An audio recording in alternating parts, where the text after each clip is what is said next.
देवियों और सज्जनों, महाभारत युद्ध और कर्ण की जय पराजय सीरीज के 8 भाग में आपका स्वागत है।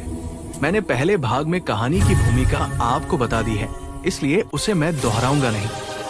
यदि आप इस सीरीज का पहला भाग देखना चाहते हैं तो मैं डिस्क्रिप्शन बॉक्स में लिंक दे दूंगा, आप उसे देख सकते हैं। देवियों सज्जनों, आज हम लेकर आए हैं महाभारत के द्रोण पर्व के जयद्रथ वध पर्व का रहस्यमय और रोमांचकारी अध्याय 139।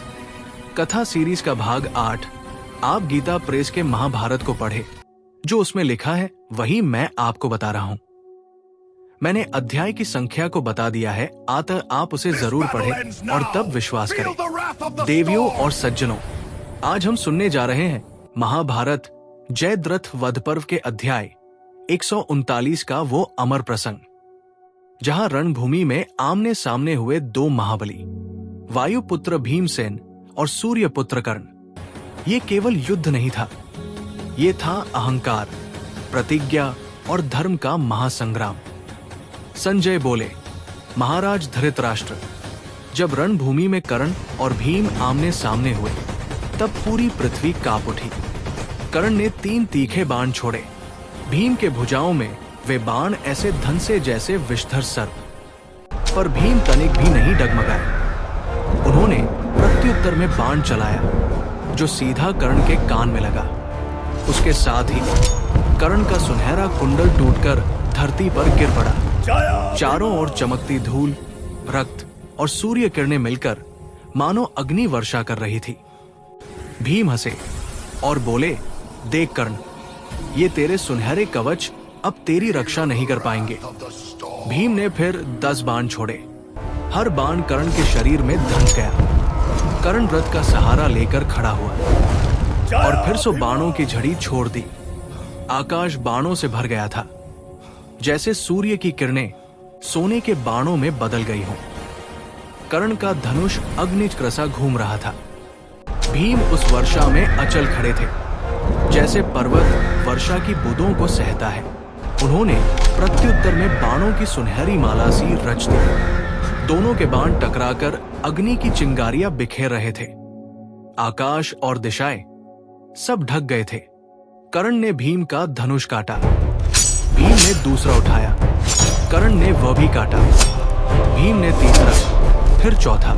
16 बार भीम ने नया धनुष उठाया। हर बार कर्ण का धनुष काट दिया। भीम की आंखों में प्रचंड ज्वाला थी। कर्ण ने क्रोध में भीम का रथ, घोड़े और सारथी सब काट डाले। रथीन भीम ने क्रोध में शक्ति उठाई और सीधा कर्ण पर फेंकी, पर कर्ण ने 10 बाणों से उस शक्ति को खंड खंड कर दिया। भीम ने तलवार उठाई। कर्ण ने हंसते हुए वो भी काट दी। कर्ण ने भीम की ढाल तोड़ी, पर भीम झुके नहीं। उन्होंने कर्ण का धनुष पकड़कर उसके मस्तक पर दे मारा। कर्ण का चेहरा लाल पड़ गया। ओ मूर्ख, तू योद्धा नहीं, रसोइया है। युद्ध तेरे बस का नहीं। जा, जंगल जा, फल खा।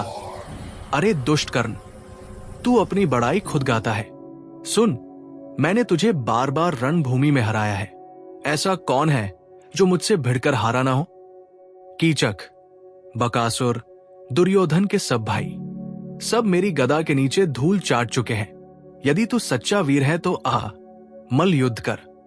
जैसे मैंने कीचक का सीना तोड़ा था, वैसे ही तेरी भी छाती फाड़ दूंगा। कर्ण भय से कांप उठा। उसने अपने सारथी से कहा, रथ पीछे ले चलो।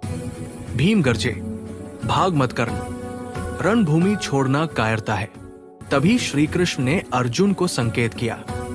गांडीव उठा और सुवर्णमय बाणों की वर्षा होने लगी। अर्जुन के बाण कर्ण के शरीर में ऐसे घुसे जैसे हंस क्रौंच पर्वत की गुफाओं में उतरते हों। अश्वत्थामा ने बीच में आकर अर्जुन के बाण काटे, पर अर्जुन ने उसे 64 बाणों से घायल कर दिया। अर्जुन का गांडीव घोष आकाश में गूंजा और कर्ण रणभूमि से पीछे हट गया। भीम सात्यकी के रथ पर चढ़कर अर्जुन के पास पहुंचे। रणभूमि में पुकार उठी, जय केशव, जय पार्थ। और इस प्रकार महाभारत जयद्रथ वध पर्व के अध्याय 139 का ये अद्भुत युद्ध हमें सिखाता है कि वीरता केवल शक्ति नहीं, संयम और प्रतिज्ञा भी है। भीमसेन ने कर्ण को हराकर भी उसे नहीं मारा, क्योंकि उन्होंने अपने भ्राता अर्जुन की प्रतिज्ञा का सम्मान किया। यही है धर्म, यही है महाभारत का संदेश। जय श्री कृष्ण, जय भीमसेन, जय भारत।